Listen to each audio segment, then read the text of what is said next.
This is another story that the old storyteller read early on Facebook Live. And unfortunately, I could not download that again. But this story deserves to be told many, many, many, many times. So I don't want to miss out on making sure you all hear it. And there's a really cool lesson in this book. In fact, it's an amazing lesson. And it's by Max Lucado. We've already talked about him once early on, I believe. But it is a really cool little book. And I just thought I'd share it with you again. Okay. The name of the book, You Are Special by Max Lucado. To be honest, it is not a Christmas book. It is just a very good book that needs to be shared over and over again. The Weemics were small wooden people. All of the wooden people were carved by a woodworker named Eli. His workshop sat on a hill overlooking their village. Each Weemic was different. Some had big noses, others had large eyes. Some were tall, others were short. Some wore hats, others wore coats. But all were made by the same carver, and all lived in the same village. All day, every day, the Weemics did the same thing. They gave each other stickers.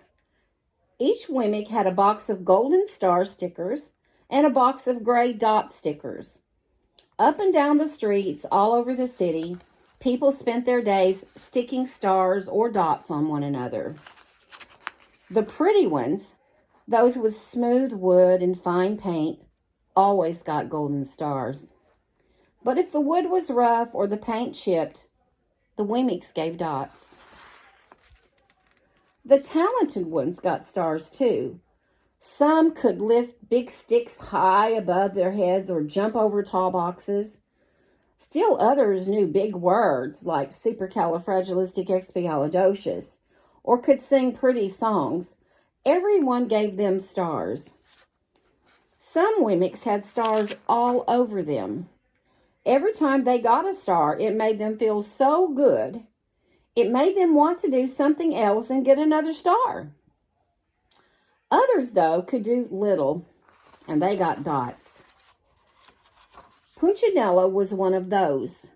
He tried to jump high like the others, but he always fell.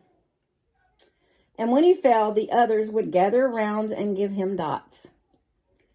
Sometimes when he fell, his wood got scratched, so the people would give him more dots. Then, when he would try to explain why he fell, he would say something silly, and the Weemics would give him more dots. After a while, he had so many dots that he did not even want to go outside.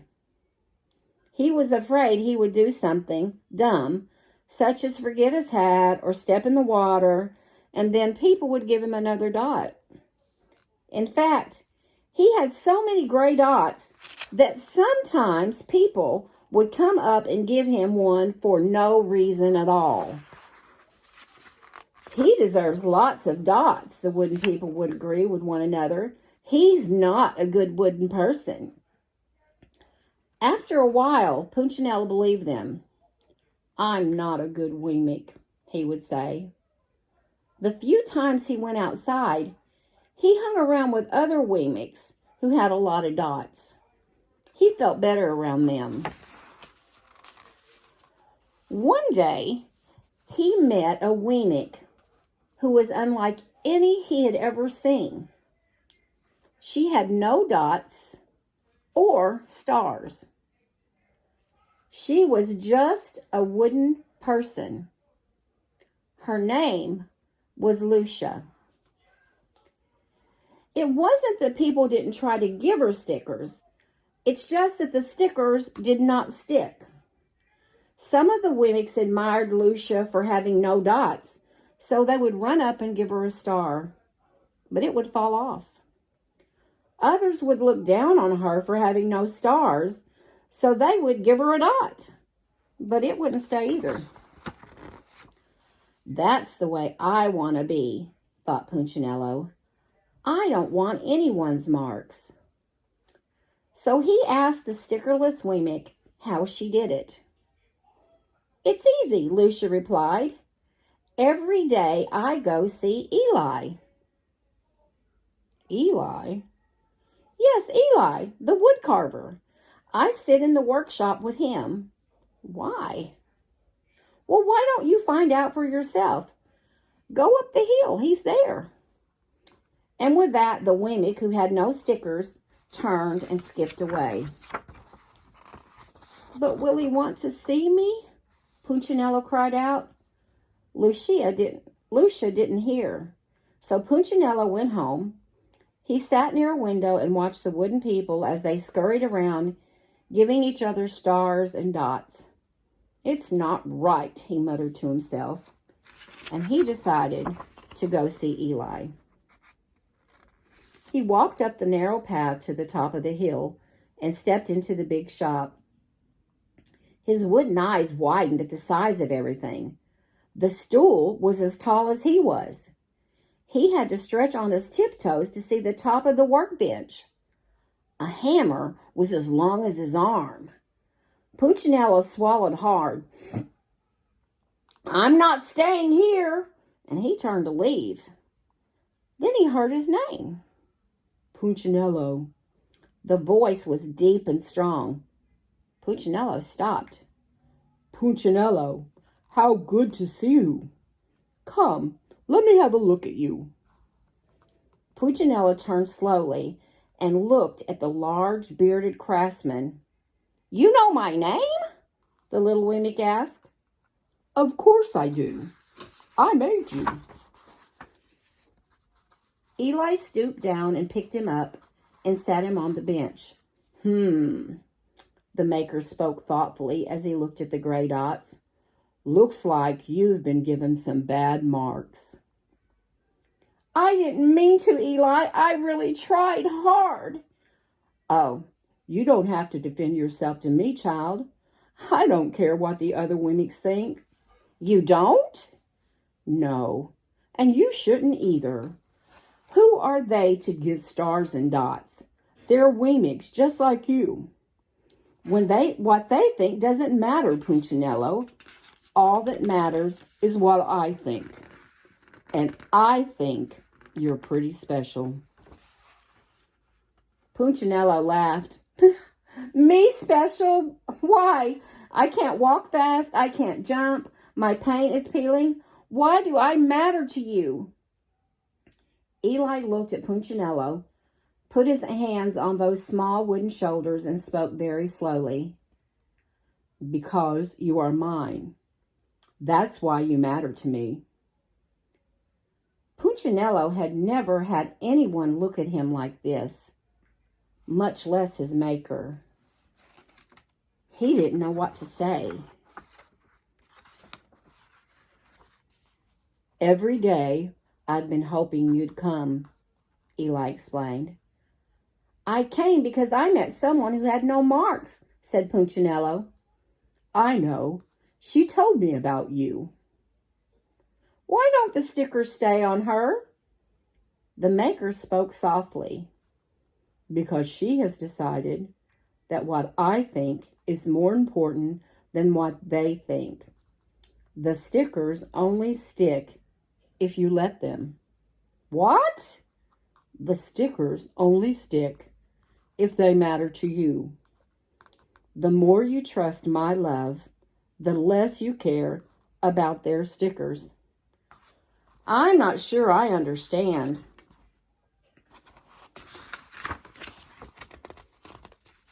Eli smiled. You will, but it will take time. You've got a lot of marks. For now, just come to see me every day and let me remind you how much I care. Eli lifted Punchinello off the bench and set him on the ground. Remember, Eli said, as the Wemmick walked out the door, You are special because I made you, and I don't make mistakes. Punchinello didn't stop, but in his heart he thought, I think he really means it. And when he did, a dot fell to the ground.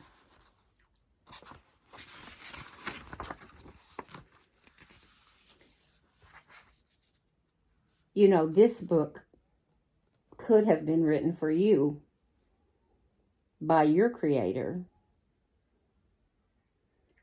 Sometimes we let what other people think and what other people say make us feel really bad about ourselves, and like nobody loves us, or like we're just not enough. I know one day I was feeling that way. I was feeling like I would never pray enough. I would never fast enough. I would never be enough to deserve God's love. And my cousin, who we call Bunny, she said to me, tell me, how much do you love Katie? That's my daughter. And I thought of how much I loved my daughter. And I love my daughter. I love my sons. I love all my kids. And I'm not sure that I wouldn't do anything to help out my kids. And she said, well, Juanita, God loves you more than you love your kids. That kind of blew my mind, but it made me think, you know what? I'm special. And that's God telling you you're special. I hope you all know that and just how much you're loved. You have a beautiful night, and I hope you have a good day tomorrow. Bye-bye. Sorry.